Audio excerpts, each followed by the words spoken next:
Yeah. Okay. There could be other iPads.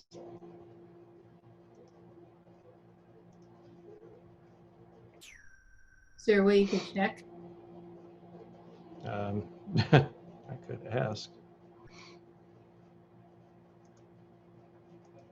Yeah, in the chat or something, just ask. Good idea. Just to see, we'll see what we got. Okay, so I am recording now. Okay, good.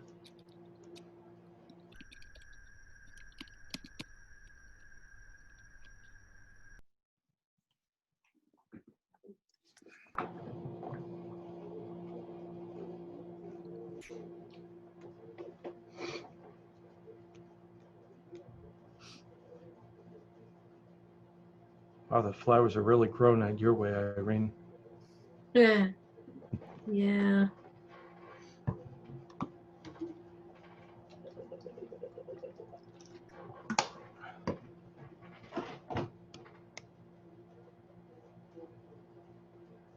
I didn't get a reply from iPad.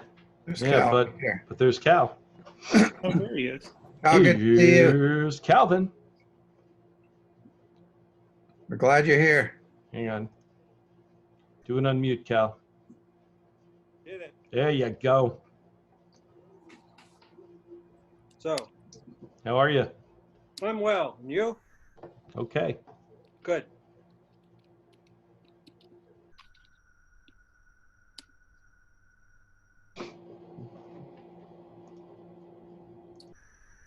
Great. Is everybody in? Is everybody in, John? Nope. It was There yes you and now are. it's no, but yes. Okay.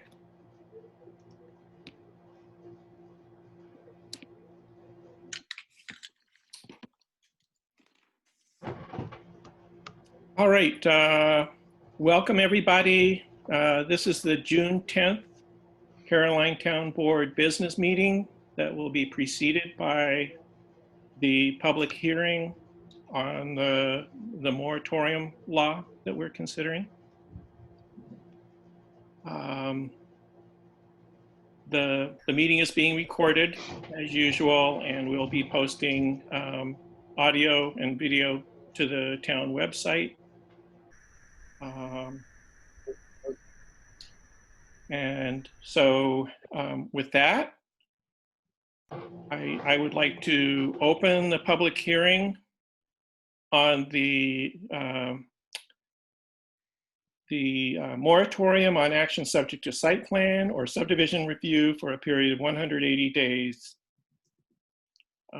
So I will open the public hearing. If you wish to speak at the public hearing, please raise your blue Zoom hand in the bottom right of the participants window.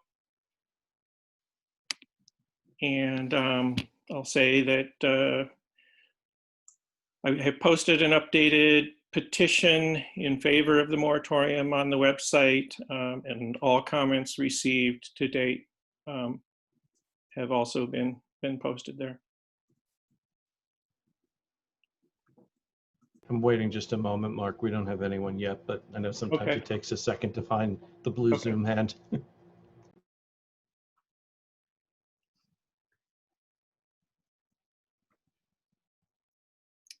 While we're waiting, I'll just go ahead and explain that for this public hearing, we did make changes to the text of the moratorium law.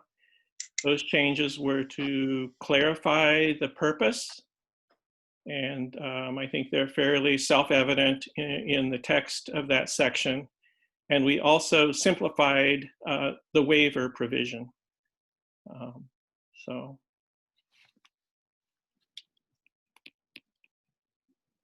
Okay, Mark, we do have one person, Renee. Okay. So. Is that Renee? Yep, it okay. is.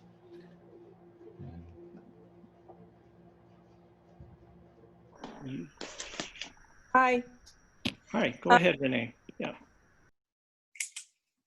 I just, my notes are rather unscripted, but I just, I think I just want to take this opportunity because first of all, I just want to thank you guys again for considering this law. But I was a little alarmed but when I heard a couple of you mention that you felt that the issue of voting for the moratorium and the stakes were fuzzy.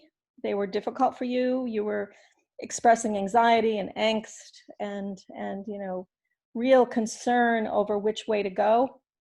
I just wanted to remind you that for all of us who've signed that petition, this is not a gray area. There's not any kind of like hazy, territory here. I think the future of what we're considering and the implications of what's to move forward in our town is huge. And I just think that, our community, as I was thinking about land use, the environment, the quality of our rural life, we want a diverse community. We want to invite many individuals in from, many areas of our, to really make our community a robust one. At the same time, we want to encourage local business. But we have a choice. We can do what all of the other towns around here have done, which is, originally supporting local businesses. And I'm thinking of Dryden. Originally, many years ago, it had Dryden IGA with the Clark family. It had a variety of other, local businesses. And now, just driving down that Route 13 path, you see, so many, Dunkin' Donuts, McDonald's, it's like it's the mile of Dryden, commercialism. And we just don't want that, I don't think. And so I think careful planning and giving these folks the time, the extra time to consider a really solid, comprehensive plan so that they can, kind of lay the architecture down for us for what's to follow is absolutely necessary. So I think for all of us, I think I can say that this is clear, it's concise, and it's a no-brainer. You have to vote yes. Absolutely have to vote yes. We voted for you guys. We've given you the mandate. It was overwhelming, and so now's the time to kind of, do the right thing. So again, thanks so much, and we'll see what happens. Thank you, Renee. Anyone else wish to speak to the moratorium at the public hearing?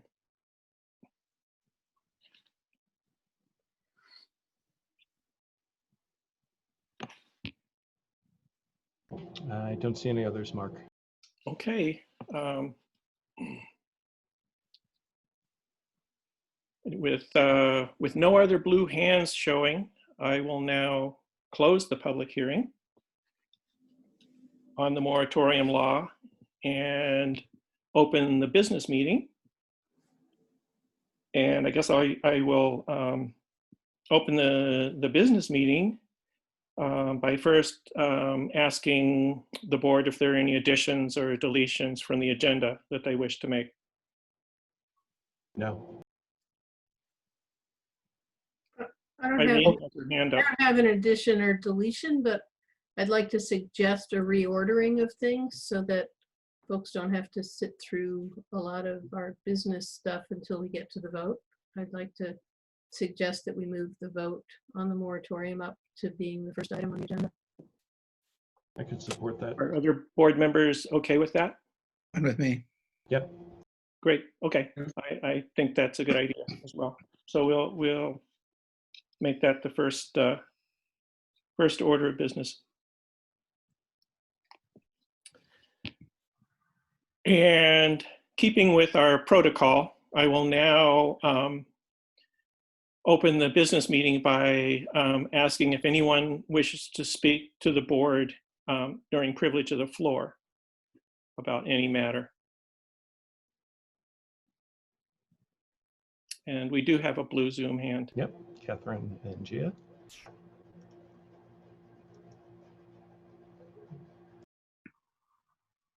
Okay, can you guys hear me? Yes, go ahead, Catherine. Great, thank you guys.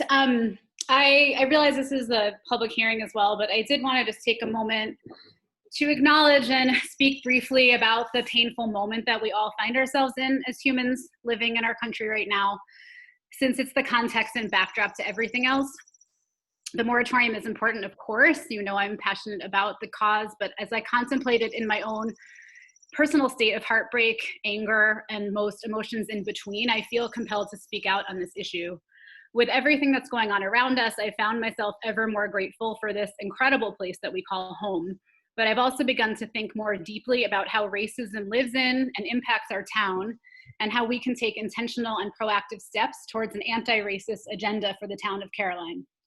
I realize that some may be thinking that we don't have a problem here, that we don't have diversity here in demographics, that our Caroline bubble is unaffected. And if that's the case, then this response just represents the work that all of us need to do. In my professional life, I am aware that I'm embedded in the recognition that identifying the structures, policies, practices, norms, and values which allow racism to live in institutions is a critical step towards anti-racist progress. Over the past several days, I have been thinking about that in the context of our town, and I regret that I have not done that sooner. I also started reading about the history of our town in relation to the earliest seeds of the institutional racism of the present, of course, slavery. And I learned that we have a quite interesting history in that regard.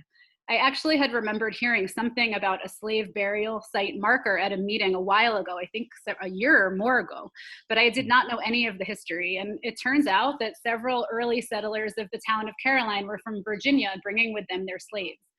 I won't take any more time on the particulars of this here, of course, but I would encourage anyone interested to read more about that. So given all of this, I would like to propose that the town craft a statement of commitment to anti-racist initiatives to be posted on the town website.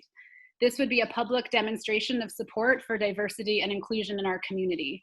I'm also advocating for the addition of language to the comprehensive plan in recognition of this as well. I will certainly discuss this with the planning board, but I actually just wanted to mention this here to publicly share my own blind spot in this area related to a document that I have been working on for almost 2 years. And I admit I have not previously recognized or thought to take action on it. It shows it's easy to do.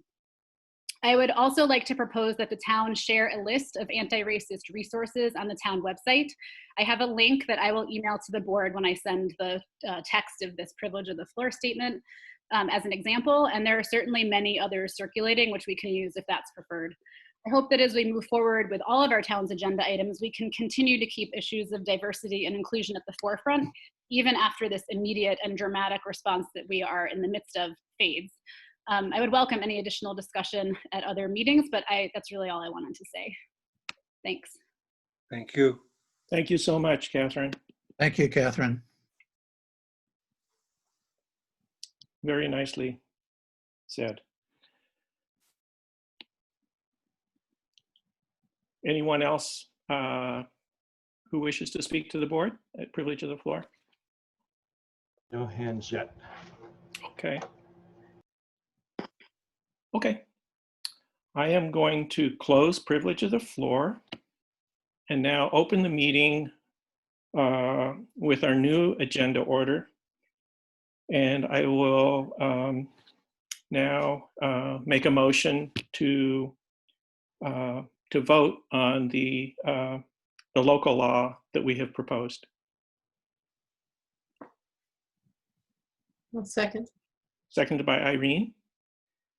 And so I will now open for discussion.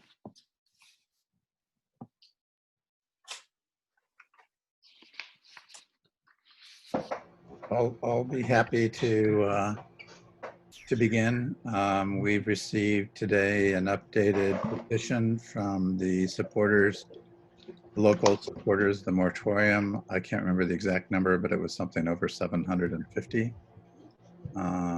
which is quite enormous. And of that 750, based upon earlier counts, there are going to be at least 600 Caroline residents, if not more, who have signed that petition. And especially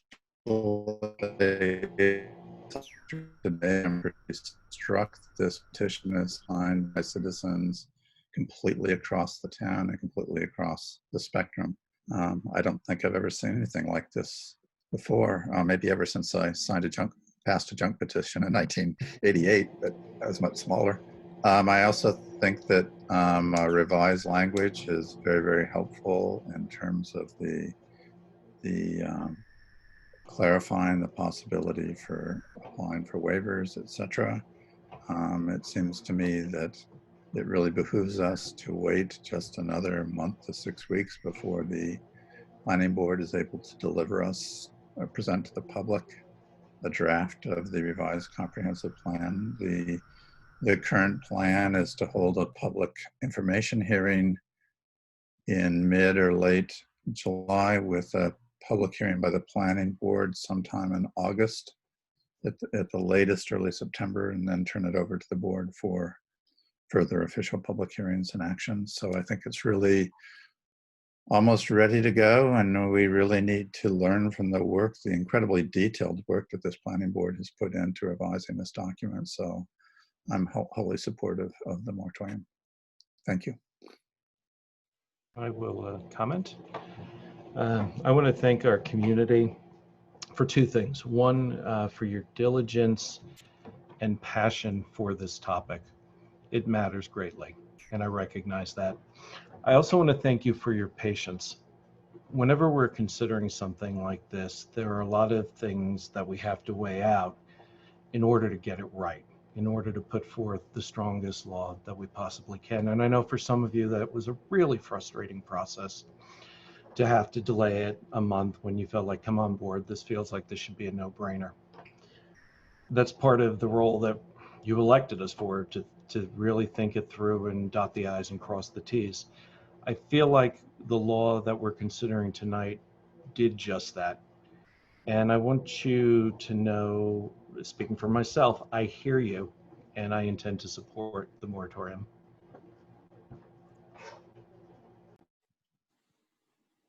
Thank you, John. Irene?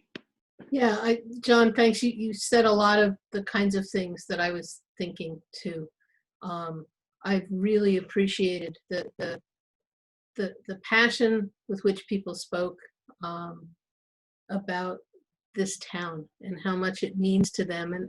And I will say that, you know, in the midst of all of the turmoil and everything that we're going through, it was really grounding and affirming, and reminded me of what makes our town so special. So I genuinely appreciated everybody's comments. They were not only passionate, but just so wonderfully articulate of the breadth of things that matter to us in this town. And I really appreciate it. I also will say that I very much appreciate the work that we did with our attorney to polish up the language in the moratorium. I think it feels much stronger and has clarified its purpose, and also ironed out some of the concerns in the waiver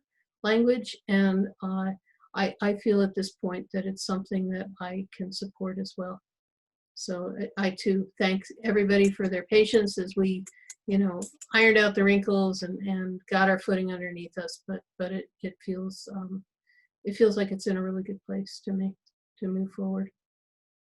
And I also just want to thank the planning board for their work over many years. And I can only imagine how crazy making it must have been to them to be almost to the point of issuing ideas and recommendations for you know, shaping the town's future, and then to, you know, to have to figure out, you know, what we do when there's proposals that might interfere with the plans that we have. So you know, or at least that interfere probably isn't the right word, but just that knowing that the plan would address a variety of aspects of how we want to grow and develop. I think that that this all just makes very good sense. move forward at this point. And I really appreciate the work that they've done and look forward to seeing the draft plan coming soon, Tim. Thanks for that timeline. Thanks, Irene.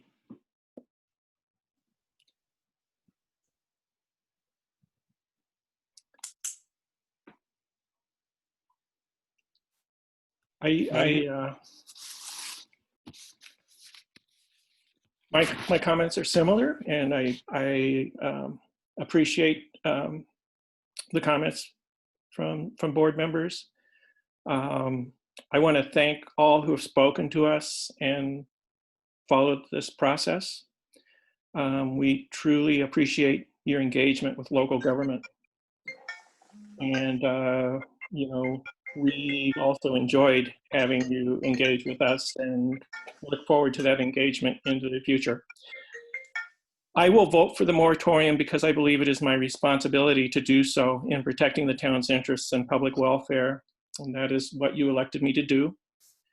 The land use moratorium we have proposed is prudent given the impending completion of the update to Caroline's comprehensive plan and our expectations of a call for a reevaluation of the town's land use guidance policies. The draft we are considering tonight is well considered based on public input and board deliberation. We have clarified the purpose and simplified the waiver provision. In 150 years, my desire is that the town of Caroline will be a special place that reflects the independence, wisdom, and vision of the people of the town. I wholeheartedly and earnestly support this action to impose a 180-day moratorium on review and approval of site plan and subdivision review applications. Thank you.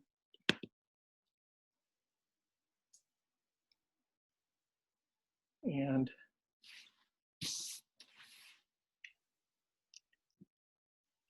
Well, I guess I'm for last. I do not like the idea of a moratorium on advice of council that initially was don't go there, on guidelines from the New York State Department of State about guidelines for using for moratoriums. And I just feel that the comprehensive plan and site plan review is an ongoing process. It's not like we arrive at a kind of a final comprehensive plan. It's an ongoing thing. And I think for me, the similar analogy would be a couple of years ago, they were revising the building code. And while they were revising the building code, they didn't put a moratorium in place for existing and ongoing projects. It was, okay, at this point, you work with the building code we have. And I feel that projects that are going on now should be under the umbrella of the existing site plan and comprehensive plan. Yes, it is very much something we need. And going forward, I think zoning is something that we need to be strongly considering so that people know this is what will be in certain areas. But I cannot support this moratorium. thank you, Cal.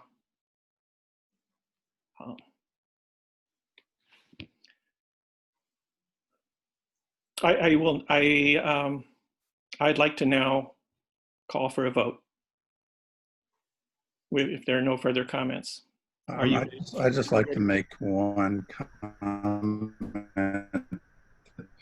Cal, as I read the New York State guidelines for moratoria, our proposed law fits directly within those guidelines, which permit moratoria within the context of a pending revised comprehensive plan. So we might disagree with that, but that's certainly how I read the guidelines, and I've read them very carefully. Yeah, and that's fine. I read them a little differently.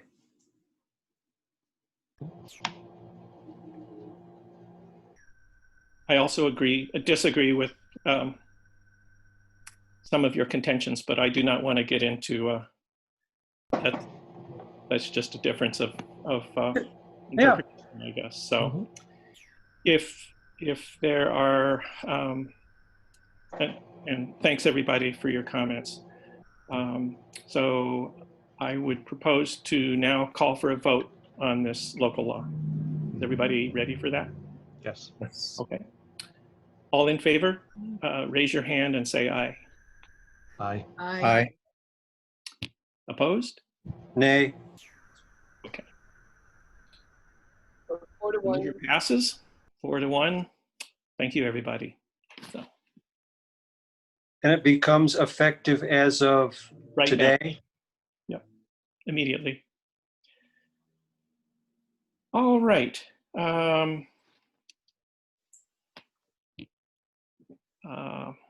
Bobby Spencer is not joining us tonight. He did issue a written report of activities. So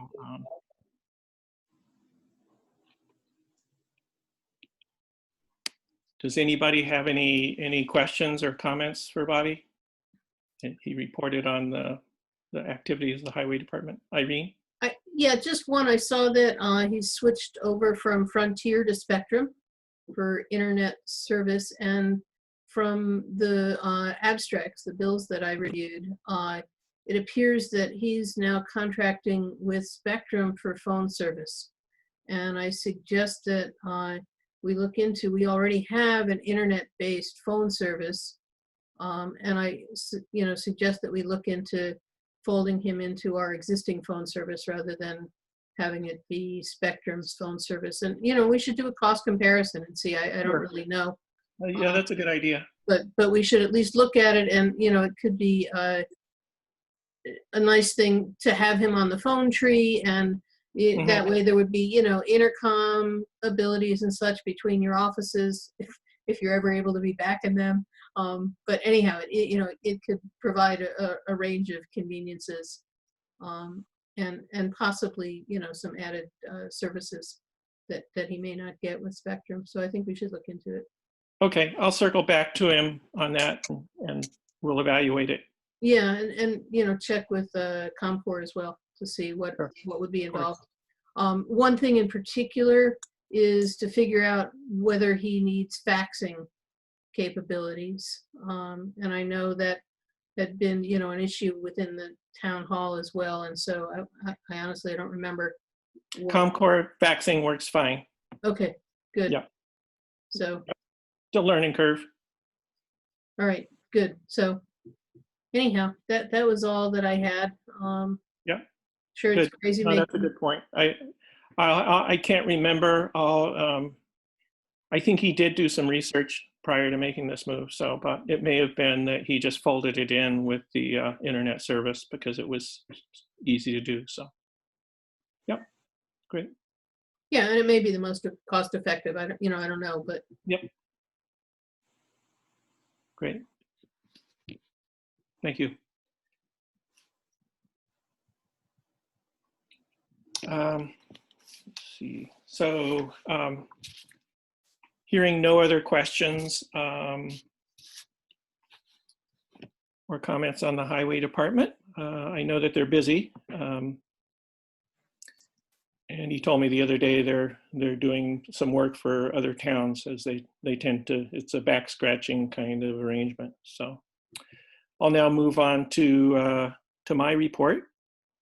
Correspondence of note. On Friday, we received from the Speedsville General Store a 30-day advance notice of change to their liquor license to allow for consumption of beer and cider on premises. And so I guess they need to provide that notice to the town 30 days in advance of submitting an application. They did request that we consider waiving the 30-day period, which a town can do. After reflecting on it, I feel like we should retain the 30-day waiting period given the purpose of notice to the town. So I I said that I would mention it to the board and get back to them on that. Mark, what are the provisions within this notification? Do we have any latitude to say yay or no? Is this having to do with No. the Board of Alcohol, blah, blah, blah, blah? I mean, My what's- understanding, I tried to call the liquor authority and nobody picked up. But my understanding from when we dealt with this issue before, it was the same thing with the liquor license at Brookton's Market. She told me that, you know, the town can weigh in if they want. And it's my understanding at the time was it's something, it's not necessarily that we have a yay or a nay, but it's something they would consider if we had strong concerns for a particular reason, then we could submit that. So does this mean that we're going to be soliciting town opinion about this waiver, or is this just kind of up to us? Well, that's why I wanted to talk to the liquor authority about the process, but they did provide notice to the town, to the clerk. And so Jesse's posted it on the notice board there. I think we should post it as well on the website and perhaps send out a town announcement.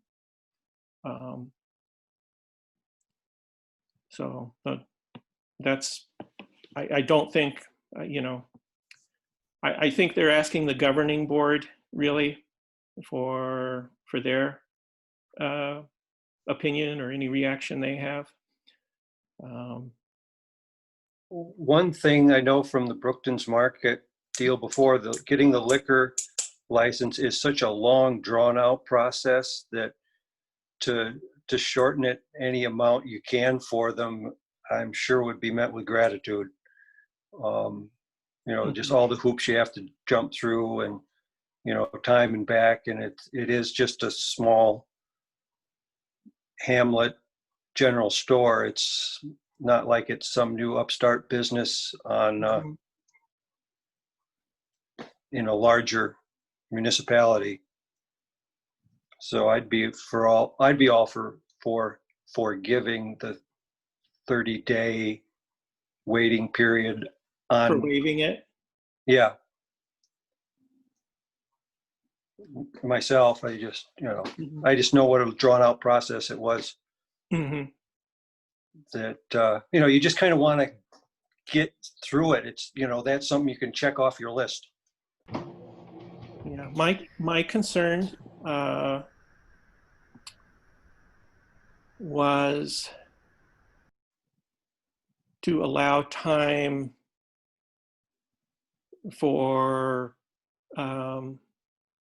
receipt of any input from the public and even deliberation by ourselves. I agree with you, and my reaction was, yeah, I mean, basically he wants to be able for people to go out on a bench or whatever, or they have tables inside, Yeah. to be able to eat a sandwich and have a beer. Yep. And so yeah. Rural character. Right. But I think of Speedsville as really kind of a real neighborhood, Yes. quiet community. Yep. So that was my concern, that, you know, I would, and I think it's to the store's advantage to allow adequate time for that process to play out, so that people they feel like, you know, it wasn't rushed. Yep. They have time to be heard. Yeah. That's a good point.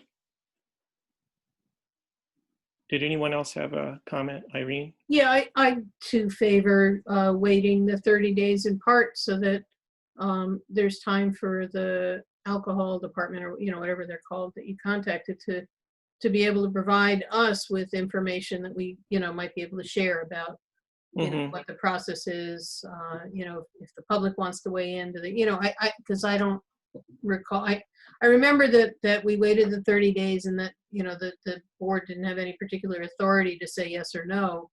to Brookton's Market, but I don't remember whether the public is, afforded an opportunity to weigh in, whether each of us as board members would individually want to weigh in, or, just what it is. The other thing, totally just a wide open question, because I really don't know, is given everything that's going on with COVID, I know that at Brookton's Market right now, I believe they're not providing any, service inside. It's only for outside, and I don't know what this license allows and provides. Would there be an outside area that people could consume? Yeah, Ed is putting tables outside Yes, space. okay. For right now, it would be only for outside, but the permit change is for, I called him to ask, the permit change is for ultimately consumption either inside or outside. Yeah, sure, I understand that they have tables inside and that would make sense, but I just didn't know. It's didn't very know. likely that within the next week, there will be limited inside table service permitted. Is that right? No. Because I assume we'll go into phase 3 within the next, after 2 weeks of phase 2, Mhm. probably. Okay.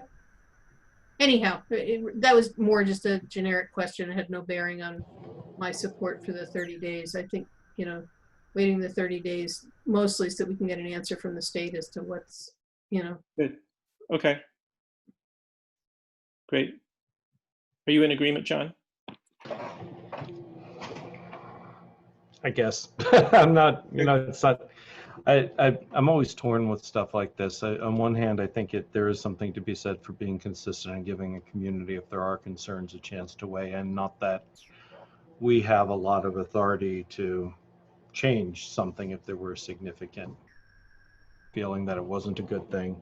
But when Brookton's Market decided to change, there were some members of the community who had concerns, and I think the 30 days did give space to talk that out, right? And perhaps for them to hear what those were and be able to address them, which I think generally they've been good partners in doing.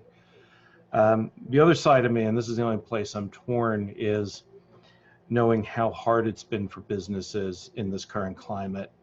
And so sort of the heart of it makes me want to just say, cut them a break to just sort of get things going a little bit. That's where that part comes from. Yeah, I get that too. Yeah. My feeling about this is if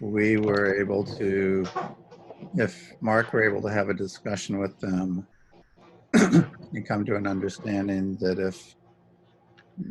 it would behoove them to have a public discussion with people who would be ambivalent about this, that given the current climate, I'm pretty concerned that some of these businesses are going to go under in our town. Yeah, I am too. And so I also, like John, would be somewhat inclined to bend the other way in this case and just hope to give them a boost, assuming we can count on their good citizenry to work through any potential problems. Mm-hmm. I'd be interested. I hear you guys, and that is an important thing. But Cal has described that it's a very long process. Is this 30-day waiting period the very last piece before they can start serving, or are there other pieces? No, my understanding is this is a notice they provide before they submit the application. Oh, really? Oh, okay. That's different. That changes things. Yeah. So, and I guess my feeling is I still feel like, I don't know, we should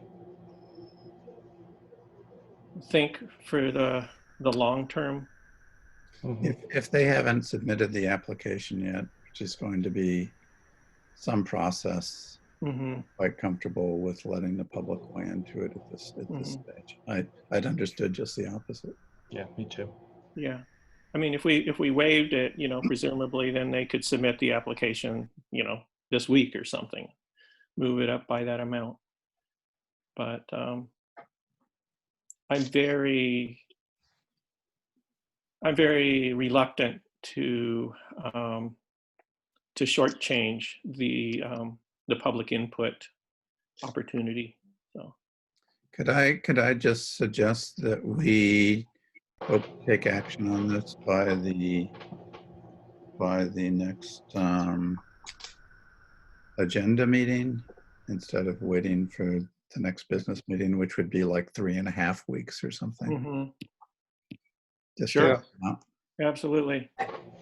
Is there any formal action that's required of us? I don't think there is. I don't think there is. I don't think there is really. So if we just, waive the 30-day period, they move forward. I mean, my other thought is if they,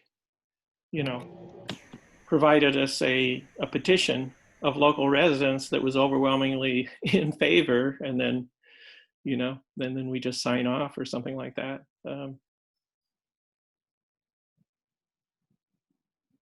That would be one way to Well, move. or we could post a notice about it, on the website and the listserv and all of that. And, and then, it could be that people contact the Department of Alcohol directly, but that, we could ask them to notify us as well if there are concerns. And then, when we come around to the agenda meeting, we can decide at that point. Nobody's contacted us. There don't seem to be concerns. We can decide at that point to waive the 30 days. I believe that waiving the 30 days would take an action of the board that we would have to vote. But at least, that allows at least some time for public comment.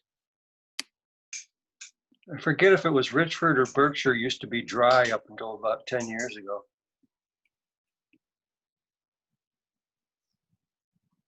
Yeah. They're still dry. They'll all be coming over to Speedsville. Yeah. Maybe I'm wrong. Maybe it's somewhere else, but I was thinking. No, you're right, Cal. No, that is right. So yeah, the July agenda meeting will be on the 7th. So, okay, that sounds like a fine plan. I better move on with my supervisor's report. We're going to be here all night. We received a letter from Jim and Nancy and Jim Belisle, who now own and run the Thomas Farm, the bed and breakfast there, and in support of the Finger Lakes Land Trust initiative to protect the wetlands there. And I believe we'll probably get another letter from the Snyders. This is preparatory to, I did talk to Chris West, so I clarified whether she wants us to be making a decision on the town taking ownership of this property, and if so, I was pretty sure that would require a public hearing. And so she said, I think she does want to do that. So she wanted more time to get her ducks in a row. So we may be hearing from her next month. And then I put in my report that we received the certificate of final equalization rate for the 2020 assessment roll of 100%. So that means that the assessment value is estimated to equal the actual value of assessed properties. So in my report, I provided you yesterday, I think, the request for bids for the town hall site improvements. We can discuss that later, perhaps, and I would like to move that forward. I received a letter from, this is kind of a big deal. So we received a letter from NYSEG that the Public Service Commission has approved the sale of streetlight facilities to the town.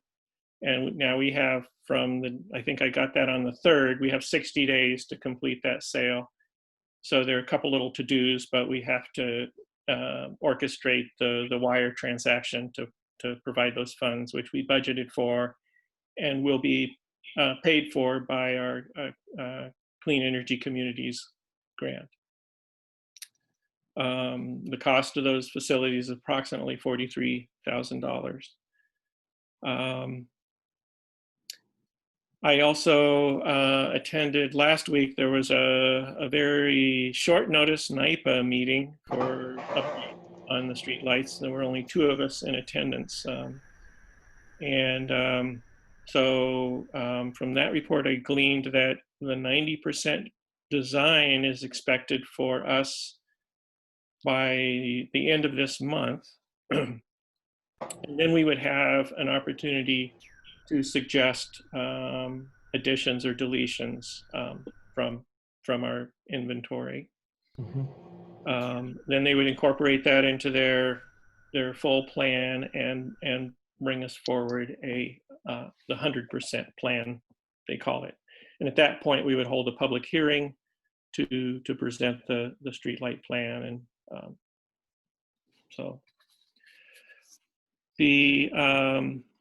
I am chairing a TCOG subcommittee that Irene is participating in. We're working on trying to figure out ways to that TCOG could facilitate improving emergency response in rural areas of the county, of the state, hopefully. And so, as of our meeting earlier this month, we've proposed three initiatives to propose to the full committee. So, and one of them is something that's been proposed by Rorden Hart, the mayor of Trumansburg. Advocacy at the state level for a municipal funding model to support rural emergency service. And he's analogous to how CHIPS does for highway. And then guidance to towns on updating the fire protection contracts to protect the town and fire companies. And I reported earlier in the year from my training at Association of Towns, the session I went to on this very matter. And I know that is something we need to do in Caroline, and Enfield has done it. So that's something we're going to try to organize for the full TCOG committee to efficiently address that issue. And then the other is to support develop ways to support expanding EMS training in the county. So that's kind of exciting. And our friend Osama Suda is now working for Tetra Tech, but he's still working with us, and he's working with us through the county on the county-led effort to update the hazard mitigation plan. Ours is, I can't remember, 7 or 8 years old now. So our first meeting is going to be on Friday by Zoom. And that's going to be basically a sit-down session and answering a nose-bleedingly long list of detailed questions. So I'm looking forward to that. Is that, Mark, is that we had some sort of conversation with Osama a little while ago? Was that related to hazard mitigation as well? Or is that a different plan he was working on? Well, we've worked on a lot of stuff. So what are you referring to now? I think it was that we've already had one conversation with Osamu about hazard mitigation. Is that right? No, He came think, he came to the planning board. So we did discuss it with the planning board. Yeah. So I think this is actually a separate. I see what you're talking about. So the thing you're talking about, and I'm trying to remember if it was called hazard mitigation. I think it had a different name, but that was a separate initiative, and I believe that's going to be continued.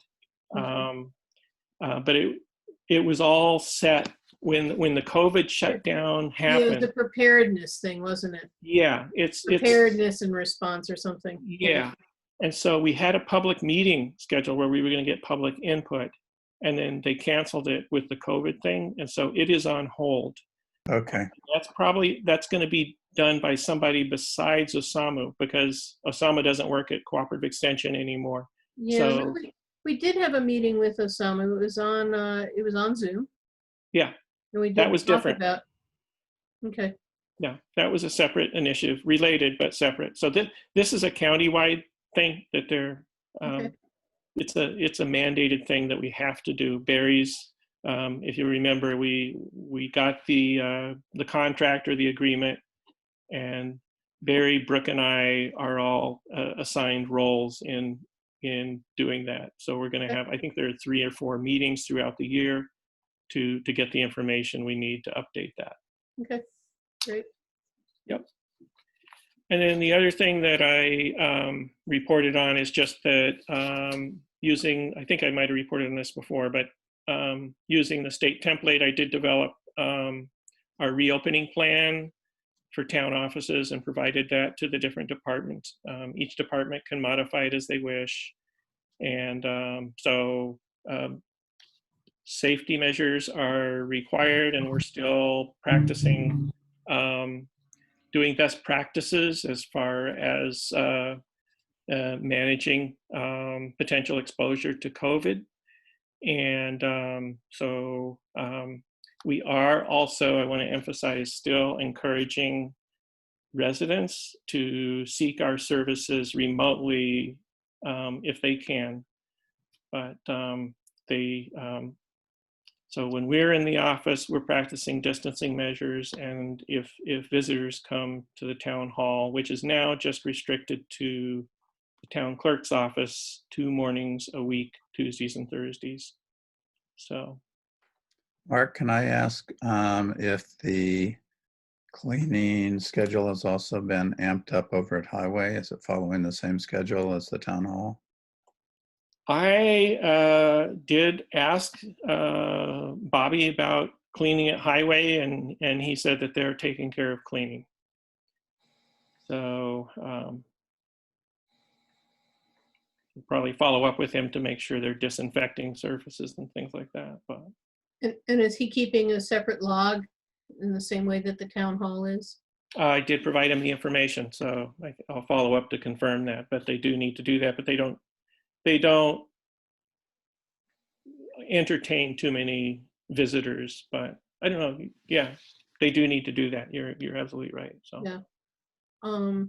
And then also with the court, are they similarly managing their own and keeping their own log of? yeah, I Mhm. provided them a log, and I noticed that they are using it, and they're being attentive to detail, and I'm working with them to get what they need.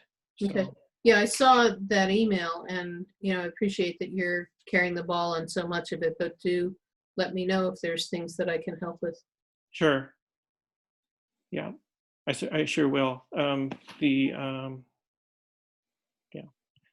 So the one thing that we need are some barriers at the clerk's window, and the little Dutch door thing. So I'm going to be on a quest tomorrow to get plexiglass. I have seen it around, so I'm gonna ask the county, and I'm gonna ask elsewheres, but hope to track that down tomorrow and get that in place. Yeah, I would bet they've got it at, Home Depot and Lowe's, and certainly Ithaca Glass and some other of the Mhm. Inlet glass and inlet air. glass, A yeah. really good job of that. I've used it Okay. a lot. Yeah. Great. I'll call around in the morning and see. I'm a pessimist. I thought it's going to all be just like toilet paper. It's going to be gone. But I yeah, hope you're wrong. yeah, I hope so too. That's my report. Thank you. Thanks. Yeah, you're welcome. All right. Jesse, do you have anything to add? Thanks, Mark. I just wanted to add that, like you said, the clerk's office is now open to the public on Tuesdays and Thursdays from 9 a.m. till noon until further notice, and that I will continue to work in the office and at home outside of those hours. It's just time slotted during the day for people that need to come in and have services done. So Great. Thank you. Jesse, can you clarify the limits that you have for the number of people in the building at any one time, anything like that? to be honest, since we started this a week ago, it's usually only one person at a time, and people have been really good. I don't have the plexiglass barrier up yet, but I have that sliding window that I've only been keeping open a few inches to shuffle papers back and forth, and that seems to be going fine for now. So Great. We just want you to be safe. yeah, thank you. And we do have the county put out a nice poster with the 4 basic distancing measures, one of them which is the 6-foot thing. So if people come into the That's town right. hall, you know, we will insist on that. Yep. Thank you. Yeah. Thanks, Jesse. Any other questions for Jesse? Great. Okay, thank you. County representatives report. Is Dan with us tonight? There he is. Dan is with you tonight. Hello, good evening. Hi, Dan. Hi, I can start out by telling you that I was at the Danby Town Board meeting Monday night, and they were having the plexiglass discussion as well. They had been having a very difficult time. They'd called all around town. So you could check with them first to see if they did. Okay. Thank you. I'll check with proposal. Joel. Yeah. Okay, I have several things to report about. The Democratic primary is June 23rd, and most people know that are eligible to participate. They know they've gotten absentee ballot applications in the mail. But I just want to make sure everyone still knows you can vote on Election Day, which is June 23rd, and there is early voting this year, which starts on Saturday, June 13th, runs through the 21st. It's roughly a half day each of those days for that 9-day period. One of the sites is the Ithaca Town Hall. One of the sites is up near the airport. I wanted to tell you about some money that is available for certain low-income people for rent relief. Some of you may have heard about this program. So the county had gotten money for a community development block grant from federal money, which normally that money is used to do repairs and such on low-income households. Those repairs are not going on right now because of the coronavirus pandemic. So the county applied and asked if we could repurpose that money. And we were granted permission to repurpose that money for the following. We have about $600,000 to provide rent relief for low-income households that have had their income affected by the pandemic. The estimate is that this $600,000 will cover approximately 150 households in the county for 3 months. Wow. There's a separate pot of money that's just for the city of Ithaca. So all those figures I gave you are for countywide, not counting the city. The money is being administered through Ithaca Neighborhood Housing Services. And the first day to apply is Monday, June 15th, this coming Monday. And it is first come, first serve with some nuances that I don't completely understand. Certain income levels get priority even if they've applied a little late. I don't understand the whole system they've set up, but the bottom line is that if you know of someone that you think maybe could or should apply for this money, they should get on it right away and contact Ithaca Neighborhood Housing Services. Every year, the county goes through a foreclosure process. So any house that has any taxpayer who has not paid their taxes for 3 years in a row, their house is foreclosed upon, or their land. And we go through quite a process trying to work with with these people to try to avoid this if possible. So every year there's some households coming up on that 3-year deadline. And there are 4 of those properties in Caroline this year. This is public information, so I'm not revealing anything confidential. I am going to tell you what their addresses are. And I do have more information, and if you want more information about it, you can either contact me directly or you can look on the county website. You can track this information down. So the 4 properties that are currently in danger of being foreclosed upon in the next roughly 6 weeks: 38 Flatiron Road, 76 McGrath Road, and then 2 vacant properties, so there's no addresses on them. One's on Level Green Road and one's on Ecrus Road. The deadline for paying their taxes is sometime in mid-July, with the auction being around the 1st of August. The last thing I wanted to tell you about was I had reported to you earlier about a number of steps the county was taking to reduce expenses in the short run, and that's including 90 employees that have been furloughed, and most of them are still on furlough, or a number of them are. We are also now probably going to offer an early retirement package.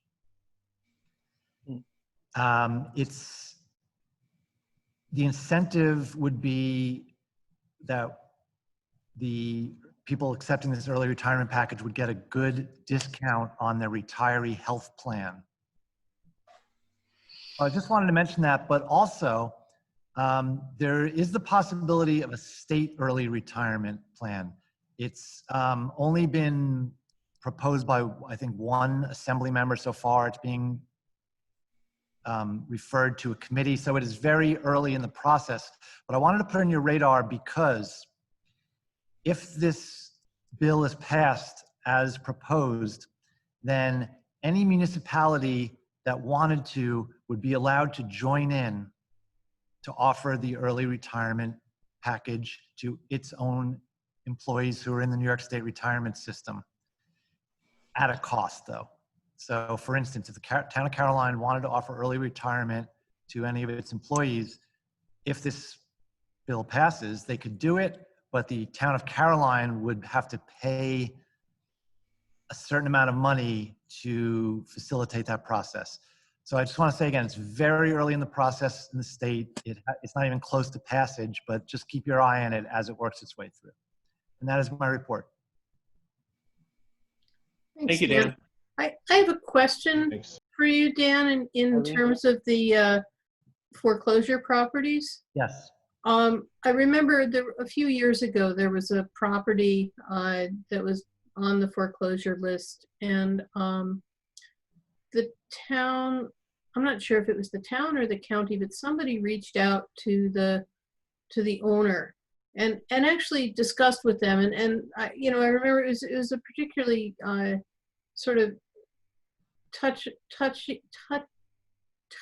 and touching situation, and that the person who was a resident there was a person who was in need of additional supervision and had been, not quite abandoned, but the family members that had been caretaking weren't available, and and so subsequently, the town assisted in contacting the family members, and arrangements were made. And so I wonder, when you say the county, tries to avoid this kind of situation happening, does the county do the outreach to the property owners at these locations, or is that something that the town might consider doing?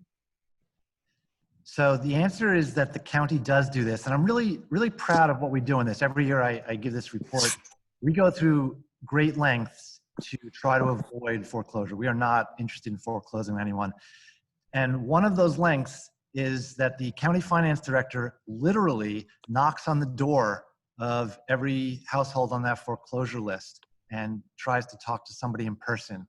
That did not happen this year. There's no knocking on doors this year. I can tell you that all 4 properties that I talked about in Caroline, numerous attempts have been made to contact them, and for all 4 of them, certified mail was sent and it went unclaimed. Hmm.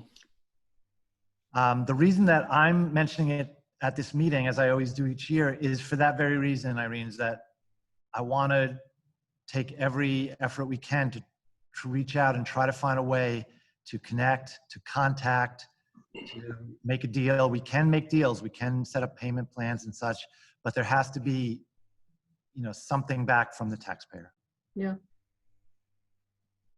Well, one of those is close to my house, so I'm going to be walking over there to see if I can find somebody. The McGrath Road one? Yes. If you want to, or if I remember, I will email you and let you know their name, Okay. and if that'll help you a little bit. Yeah, could you also send me Flatiron as well? Yes, Okay, thanks. you're welcome. Yeah, I suppose really we should have the names of everybody and, and then we'll see what we're able or not able to do.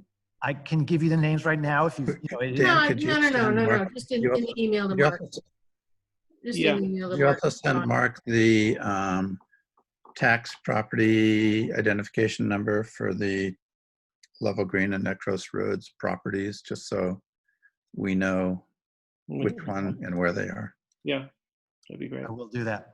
Yeah. Thank you, Dan, for being on the ball. You're welcome.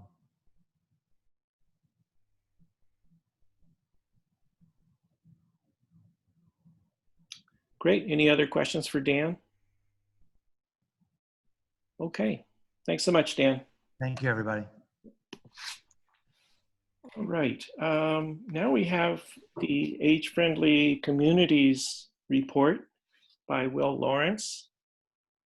And she's in here somewhere because I got a message from, there she goes. Okay, great. Hi. I'm actually talking to you through my phone, but if that doesn't work, I'll just have to leave the meeting and rejoin it. Okay, so I wanted to thank the town board for appointing me to an age-friendly committee. I actually wasn't aware that that action had been taken, but I went back through and read the minutes and found it. Anyway, I've been busy with it. I'm not really expecting much progress until people can meet together around a table again without concerns about infection. But there is, however, language in 2 sections of the draft comprehensive plan addressing age-friendly issues, and I think that's great. So you can expect comments from me during the upcoming comment periods. People who have been looking at it with me would like to see something more concrete. So we'll give that some more thought. So previously, I reported to the board that I made a presentation in Binghamton regarding reasons for focusing on emergency preparedness neighborhood groups. This was back, I think, last August or could have been October, actually. And I had suggested to the Indian that doing something like that would cut across a couple of the different areas. I don't know if you remember, but Age Friendly has had 8 domains, like outdoor spaces and buildings and transportation and housing, a whole slew of them.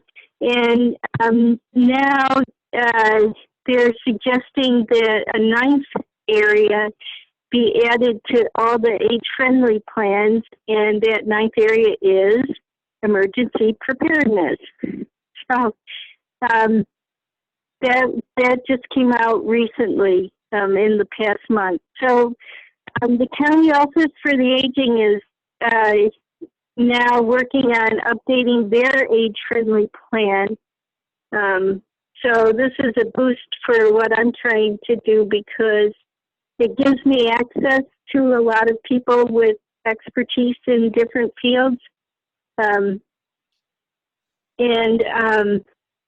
They're mainly focusing on tasks that are associated with Tompkins County being funded as a center for excellence.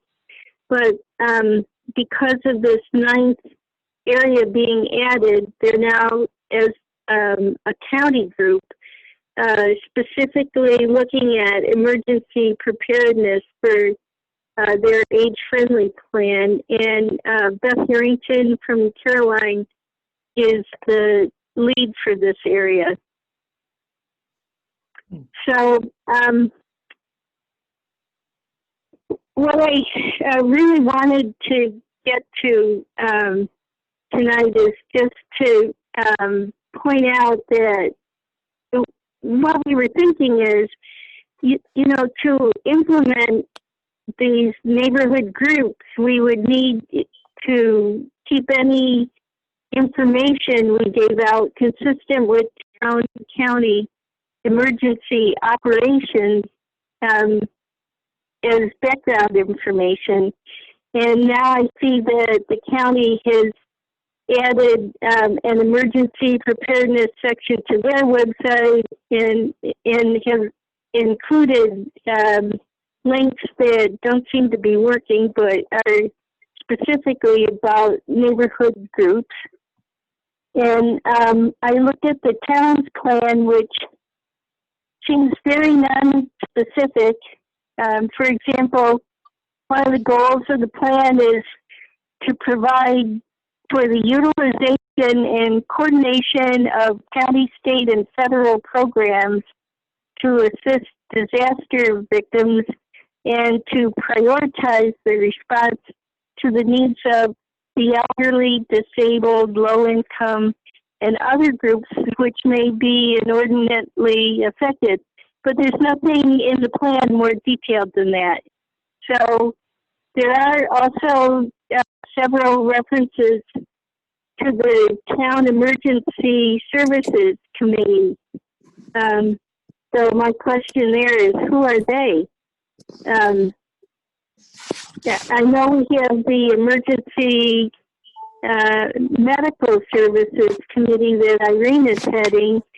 And, you know, I heard what you were saying about the TCOG group, but do we have a Town Emergency Services Committee? No. Okay. Yep. There was also a reference to dam failure is relatively high risk for the town. So I'm sort of left going, oh, what dam? Do we have a dam in town that would present a risk? I didn't understand that, Will. Can you say that again? What kind of a Yeah. It's a dam, D-A-M failure, you know, as in water over the dam. Oh. So a dam failure is identified by the State Emergency Management Office as a relatively high risk for the town. I don't know what that's about. Yeah, okay. So then, and I heard what you said about Osamu, and you know, I was in touch with him because I was on the call that Irene was referring to, and I did some follow-up with him, and he had said what he did was a climate vulnerability assessment. Thank you, Will. As part of the, yeah, as part of the Climate Smart Communities program. Mm-hmm. And he had said, I'm looking for this, that the next step would be to create tools identified in the assessment as necessary, such as heat emergency plan, evacuation plan, through the climate action plan. So you can imagine what kind of questions I have after, reading that, looking through our emergency plan. And so really my question tonight, besides giving an update, is who should I be working with on the town board? Because I'm pulling all this together, and I'm going to have a lot of questions. Well, so we don't have a committee working on this right now. I think, we have the antiquated emergency services or emergency response plan. But beyond that, it's there's no real core group, or that's just not something that we're working on right now. So that's something we could, I would say, consider going forward. I don't know about right now, but so any other board members have thoughts or anything for Will? I'm sorry, I didn't catch the last thing you said. Oh, I was just asking other board members for their thoughts as well.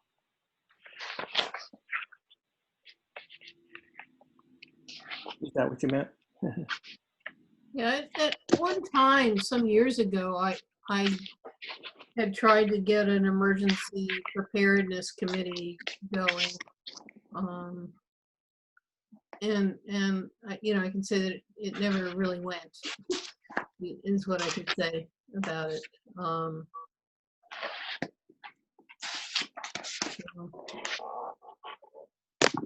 think it is something, we could. It's not, I certainly recognize the importance of it. I do, and I continue to. It's just,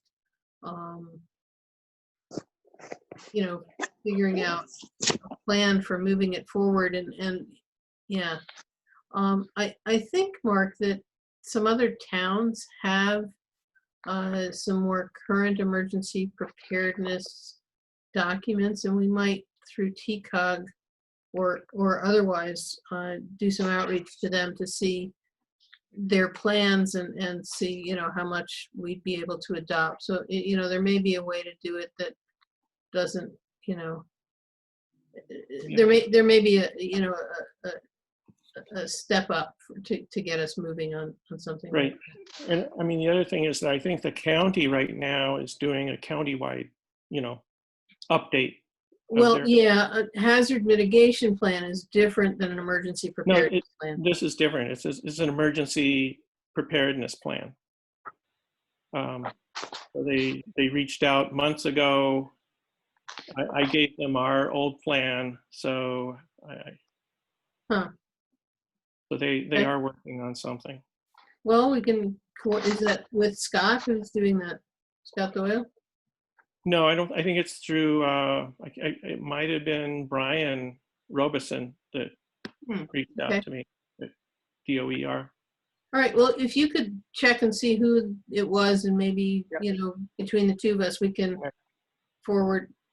Figure out how to move forward. Will, it's an important issue, and I appreciate that you're raising it, and we'll have to figure out how we find a way to move forward with it, and whether it folds into work the county's doing, or quite what we need to do. But thank you for raising it.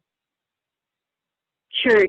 And I've been reading lots of people's plans, and what I notice is there's a heavy reliance on people who are specifically trained to be emergency responders, but people are really not addressing how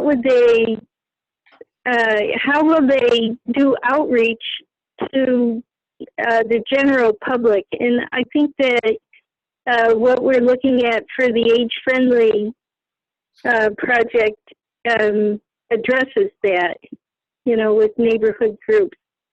I think it's a really good addition to any other work that people are able to do to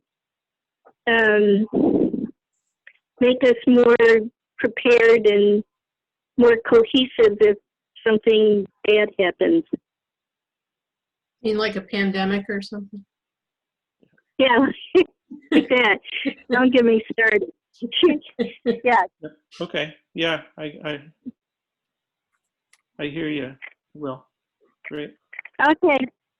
Thank you. Great. Sure. Hope I didn't take up too much Thank you for time. the report. No, it's And- important stuff, and we appreciate you doing it, Will. Yeah.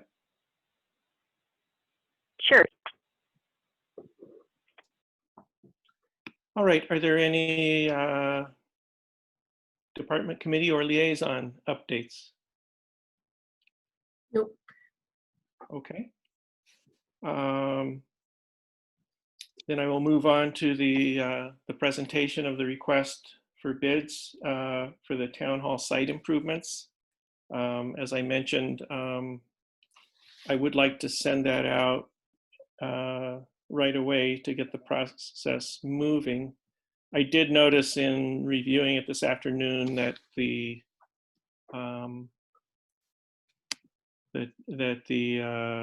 diagram for the geothermal needs to be modified a little bit, but that can be done quickly, I think. And again, this is this is a rebirth or recapitulation of the plan that John Anderson produced for us a couple of years ago that we put out for bid once, and that didn't work out.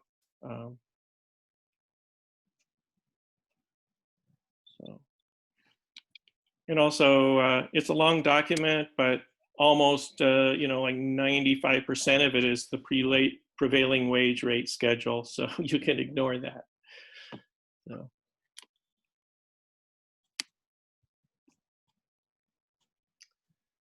So I don't know if you all had time to look at it at all, or.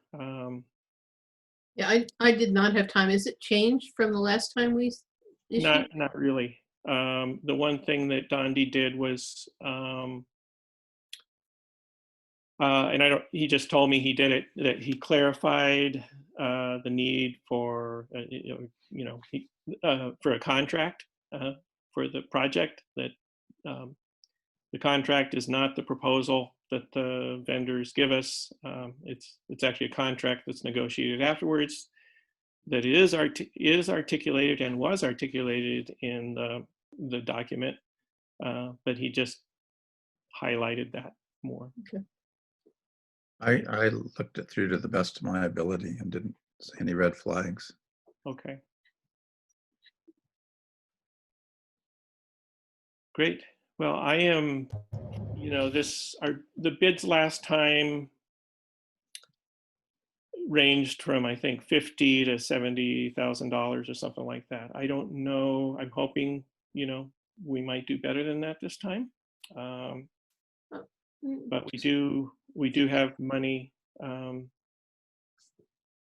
to cover this. Mark, when we issued it last time, that was before we had the geothermal system. Yes. So does this change the RFP so that, we're getting the whole front lawn, rock hounded and reseeded and landscaped and, So this has, So have you expanded it to include the rest of the lawn and not just the retention ditch?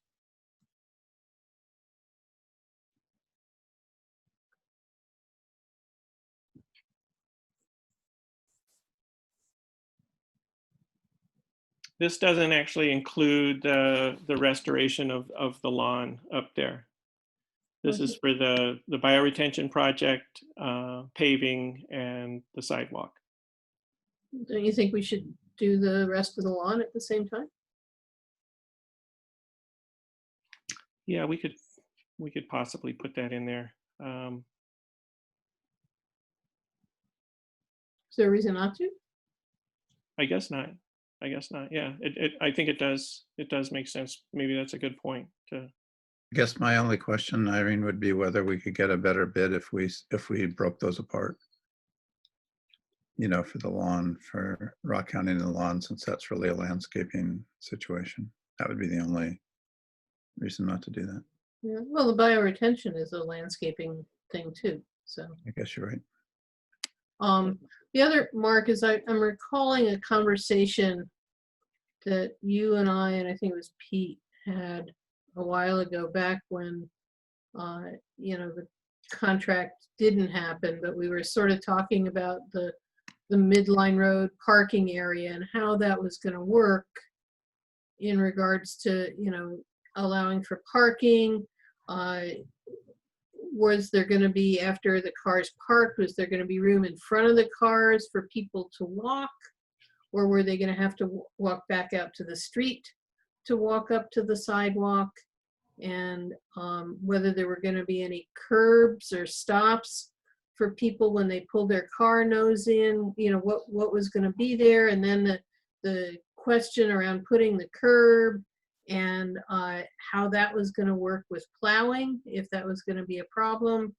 And I know there was, you know, the easy plan seemed to be to have that they could plow out the parking area and then just plow from Midline Road, basically cutting across the front lawn with a sidewalk there and then down to, so no, you're saying no, that sidewalk isn't going to be there anymore from Midline Road over to the town hall? No, the sidewalk is going to be there. It's just not going to be plowed by a truck anymore. So Okay, we're going to plow it with with a little with baby. our maintenance person Okay, who's going to use a proper tool for that. That was Okay. pretty destructive to have Good. a No, truck. I'm glad to hear that. So is that changed in the RFP, that the structure and you know, how the sidewalk is going to be handled? So that all it says, so the sidewalk is to, it's very brief, include layout, excavation to desired grades, disposal of unsuitable and excess excavated materials, placing compacted gravel, and installing concrete sidewalk, topsoil, seed, and mulch.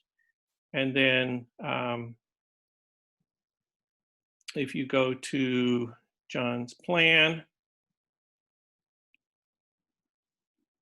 Okay, no, I'm actually pleased to hear that it's no longer going to need to be big Yeah. plow truck friendly. yeah, And so then in the parking area, what did you end up deciding there in regards to, you know, were people going to park and then have to walk out in Midline Road no, to get to the sidewalk? Or there's going to be sidewalk in front of the place where they park their cars? so the, I'm looking for, I know it's here.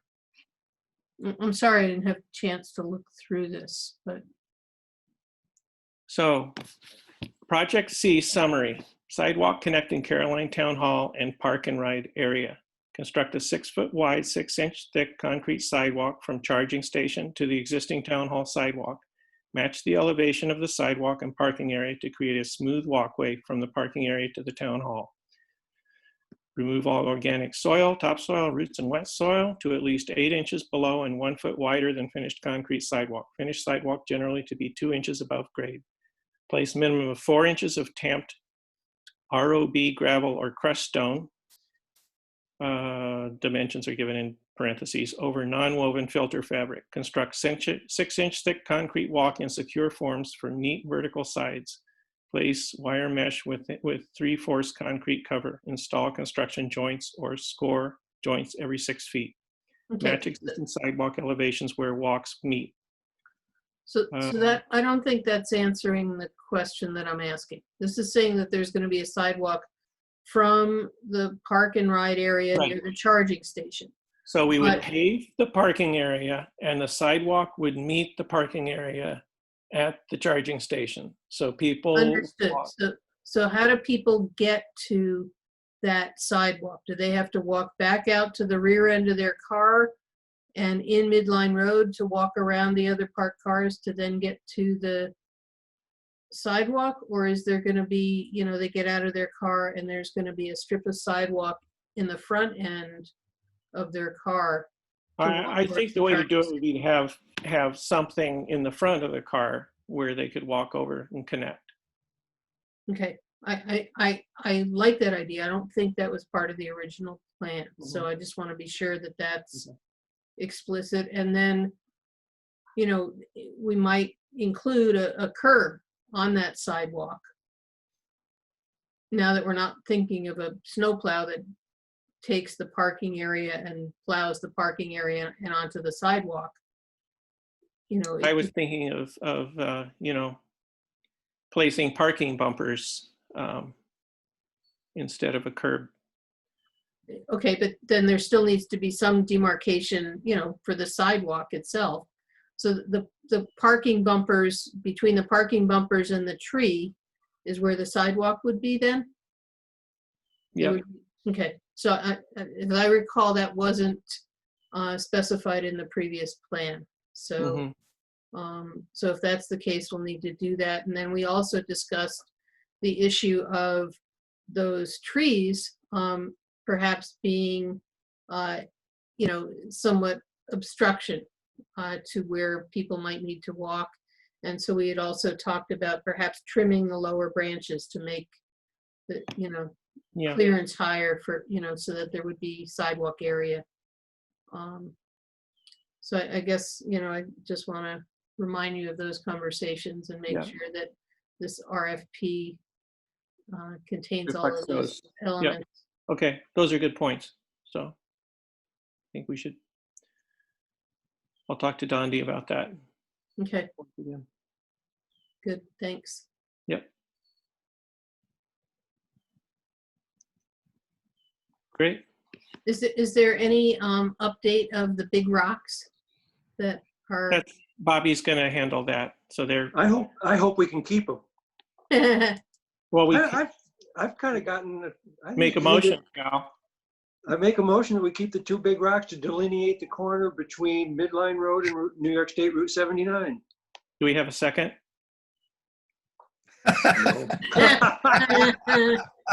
Never mind. I'm tempted just to hear the discussion that would happen. All right, great. Thank you for those reminders. So Yeah, and so just in regards to those rocks, is Bobby gonna be able to clear them out? Yeah. Relative to the timing of whenever the landscaping gets done?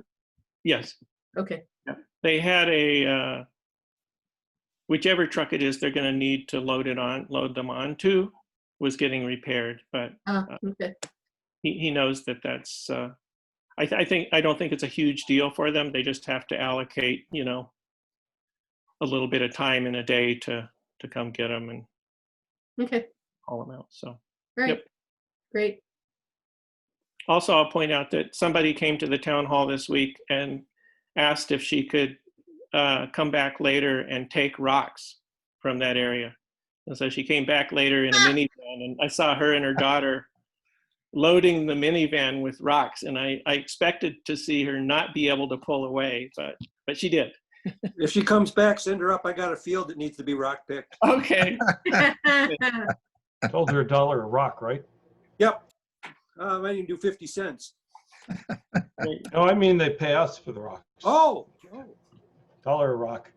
All right, thank you. If there's no further input, I will move forward with that based on the input received.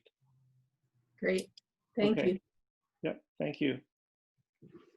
I now will make a motion for a transfer $2,100 from A 1990.4 contingency to A 1440.405 engineering creeks. Second it.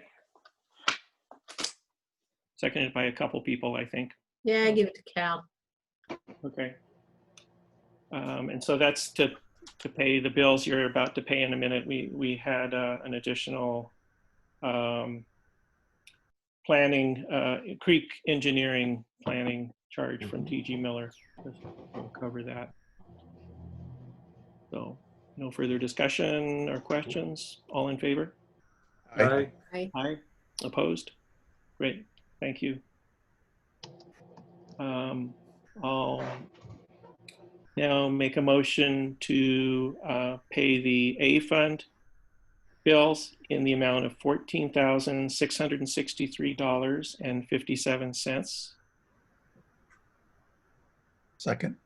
Seconded by Tim. Tim got it. And Say that amount again, Mark. I'm sorry, I missed it.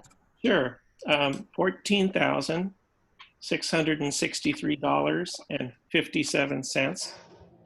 Thank you. Yeah, thank you. Also, so related to the bills, one thing Jesse pointed out is the billing cycle for Spectrum is out of sync with our cycle, so that they get our payments, those show up on the bill after the one that comes out next.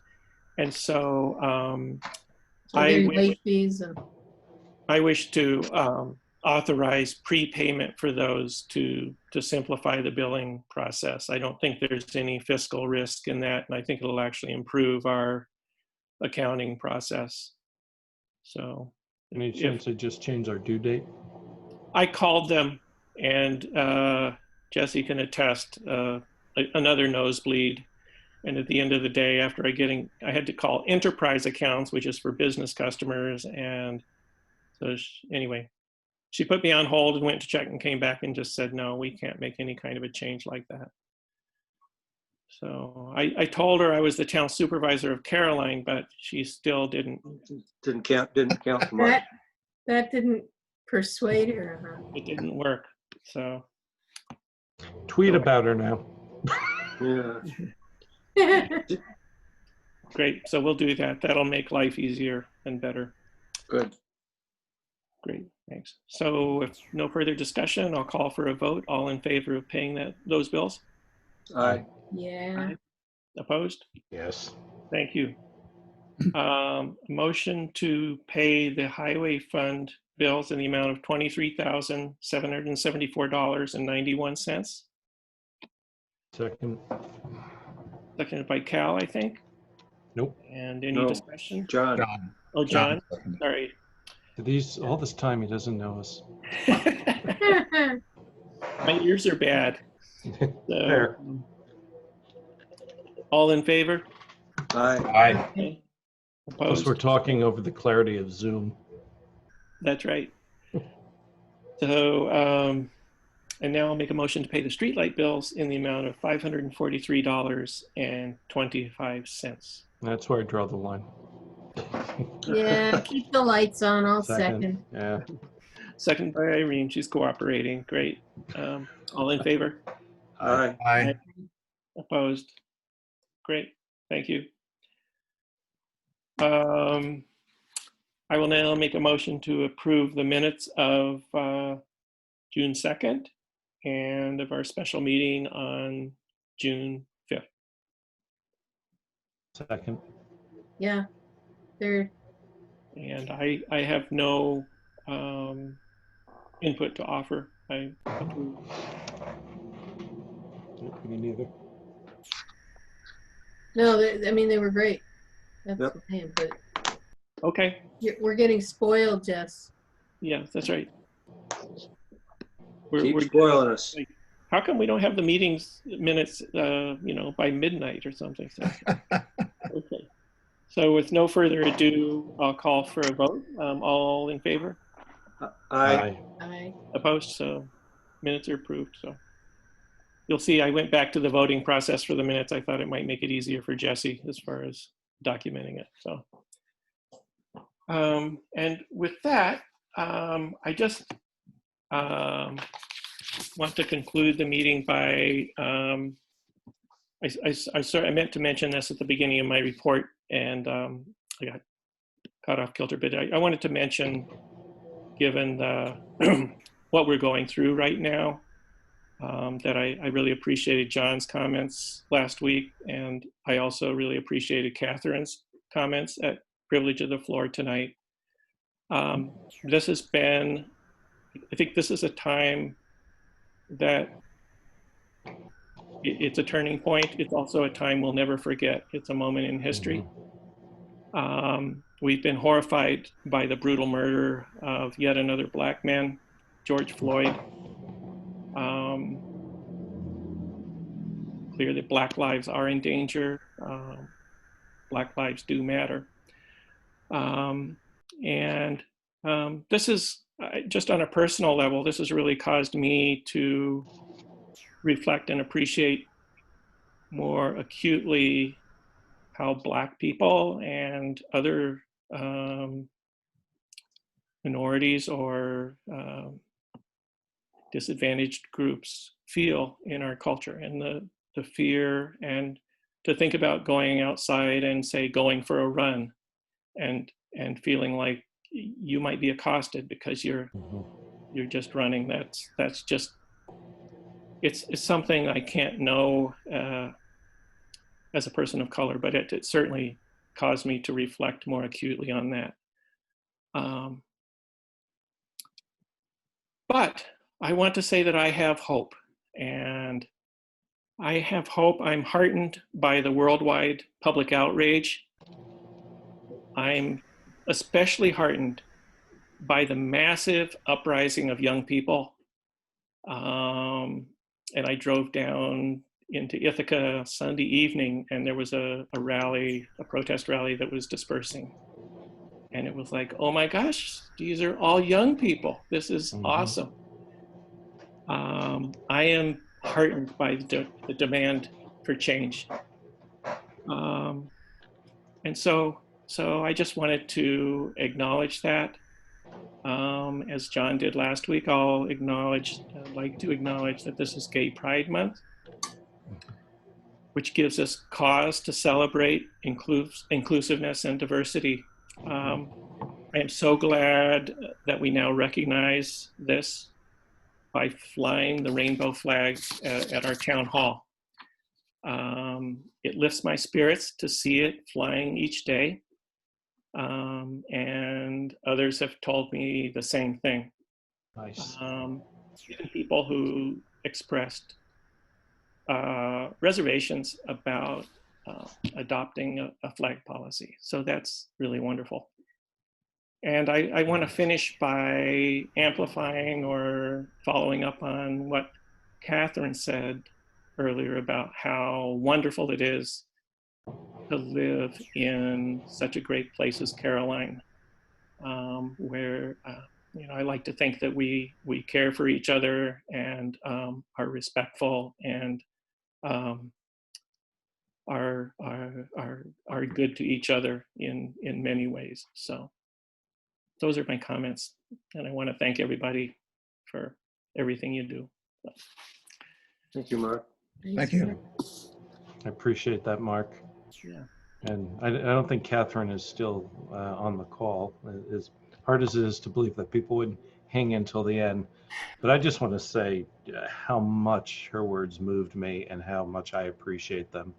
Yeah. And I know there are a lot of people out there who are feeling this, and I would just encourage them to use your voice. This is the moment. And I can say, as a long resident of the town, that it's incredibly heartening for our town to so openly, actively, and aggressively embrace diversity in its broadest context. It's really the gesture of the future of this town, and I couldn't be happier. Nice. I agree. Great. All right. Well, thank you so much, everybody. You too. And we did lose a lot of the participants to this meeting, but we're still not at 2 hours. So Yeah. I'm gratified. by that, so. Cal, it's really great to see you be able to be back with us. Yeah. Yes. Yeah, it's great to be back. I've been pretty worried about you, Cal, and so Yeah, thank you. I hope you're doing. Yeah, we're going to get through it. Good. I was muted there for a minute. I'd asked one of the things on a committee sort of report, just back to that, is I'd asked Bobby if we could work through the county and get a copy of the New York State DOT's assessment of Route 79 Landon Road area. Because there's been a lot of expression of concern about, that's a dangerous stretch of road. And, maybe we need to be looking at getting a flashing caution light at that intersection or something, like they put the one down where Pine Tree Road is. Mhm. So anyway, we'll try to pursue that over the summer just to get their assessment on, what, if something needs to be done about that stretch of road. Mhm. Or, One of the things we could do is kick the garbage trucks back off the highway. They've reappeared yeah, and almost killed my son 3 weeks ago, like Ooh. this close. Ooh. As he is trying to turn left into our driveway. Like, That's when another when you say the garbage trucks, you mean the trash haulers, trash the haulers. big, the big semis. Yeah. They've started, since things opened up again, they're coming through in waves again. Mhm. And technically, they're supposed to use the throughway. They use a weight limit provision. But basically, it just means that they're not being harassed by the troopers. Yeah. And the troopers have been out a lot, and they're still letting them go. Yeah, I think there are a number of larger than intended vehicles in general skirting things. I saw basically a tractor trailer flatbed go up Buffalo Road a couple of weeks ago with one bale of hay on it. Hmm. And I thought, nah, that's probably not okay, really. Was that your truck, Ken? no, It was Cal. Yeah. no. Cows weren't There's a that bale of hungry. hay. No, Guys weren't but that there is, hungry. I mean, Buffalo Road is a 10-ton road, and there's, I see a lot of through traffic on it. I know damn well it's, but, it'd be nice to have a little more, police or, trooper presence, just, they know somebody's watching, just doing traffic checks. Yep. But, I have talked to them, and actually, they've been out on 79 recently, fairly regularly checking speed. Good. And they told me that things have really ramped up and that people are flying, so they're aware of it at least. so they gotta, push it Good. back down. Yeah, I've seen them out there. So Good. great. All right. Okay. Thank you. All Thanks, right. everybody. Do we have motion to adjourn? Motion to adjourn. Second. Okay. All in favor? All right. Thank you, Dan. Dan, you stuck out the whole meeting. Are you crazy? Wow, that's commitment, Dan. Adjournment at 8:50. Thank you, Dan. Yeah. Take care, Take care. everyone. Be well. All See right. ya. Take care, everybody.